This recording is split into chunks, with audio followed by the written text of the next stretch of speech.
Assalamualaikum warahmatullahi wabarakatuh. Perkenalkan, nama saya Indari, NPM 719212886. Saya dari kelas Manajemen Koperasi dan UMKM 2018F.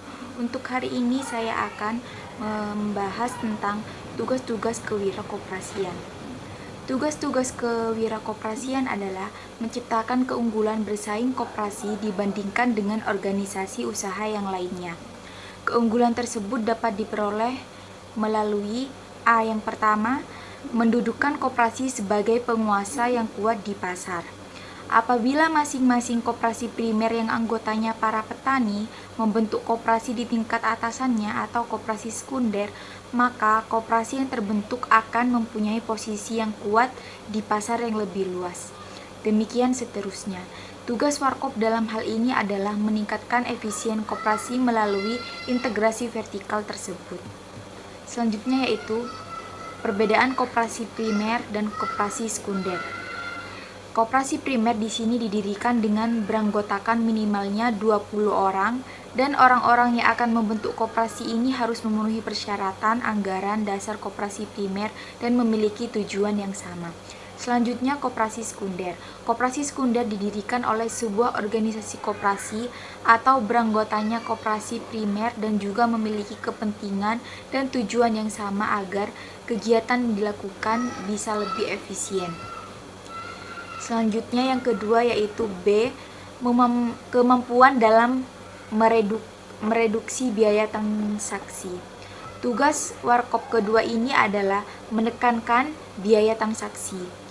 Biaya transaksi adalah biaya luar, biaya produksi, dan timbul karena adanya transaksi-transaksi seperti biaya pencairan informasi, biaya kontrak, biaya monitoring kontrak, biaya legal jika kontrak ini dilanggar, dan yang terakhir biaya resiko yang mungkin timbul sebagai akibat terjadinya transaksi.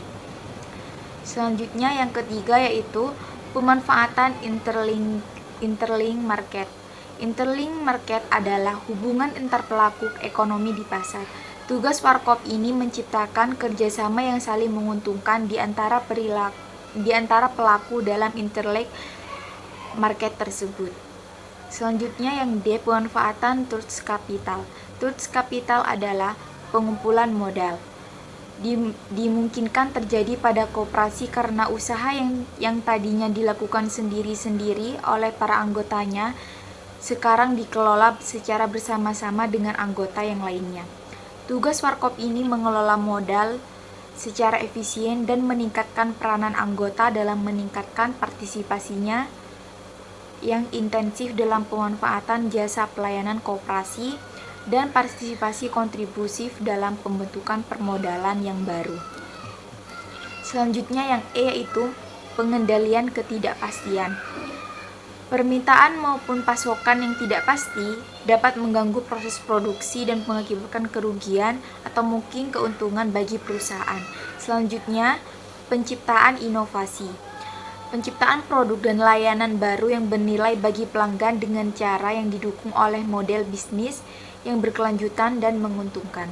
Selanjutnya yang terakhir yaitu pembangunan pemanfaatan partisipasi. Ada 3 hal yang dapat memanfaatkan partisipasi. Yang pertama, menuju hal yang bertanggung jawab. Yang kedua, meningkatkan proses belajar. Yang ketiga, menciptakan kesadaran.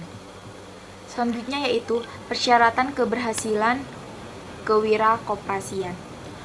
Koperasi sebagai unit usaha yang bergerak di bidang ekonomi dan sosial pada dasarnya mempunyai tujuan yang sama, yaitu membantu meningkatkan pertumbuhan ekonomi yang merupakan sasaran utama pertumbuhan ekonomi.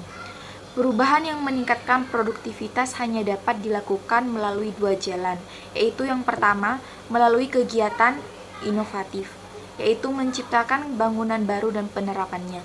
Yang kedua, melalui kegiatan peningkatan kegiatan kerja, berarti berprestasi lebih banyak dalam satuan waktu kerja tetap atau waktu kerja yang diperpanjang. Selanjutnya sedikit tambahan dari saya berdasarkan penjelasan dari Bapak dosen pengampu. Jadi hal tersebut harus dimiliki oleh seorang kewirakoperasian, di mana yang kita ketahui antara pelaku ekonomi pasar saling berkaitan. Sedangkan mengenai kapital, hal tersebut berkenaan dengan pengumpulan modal. Menurut Ibnu Sugiono menjelaskan di mana koperasi ini memiliki kriteria-kriteria keberhasilan. Apalagi kita tahu kalau koperasi ini sebagai usaha mikro.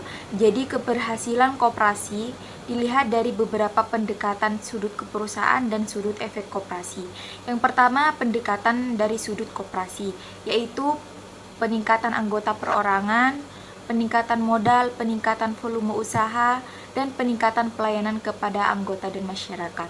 Selanjutnya yang kedua yaitu pendekatan dari sudut efek koperasi, yaitu produktivitas, efektivitas, adil, dan mantap.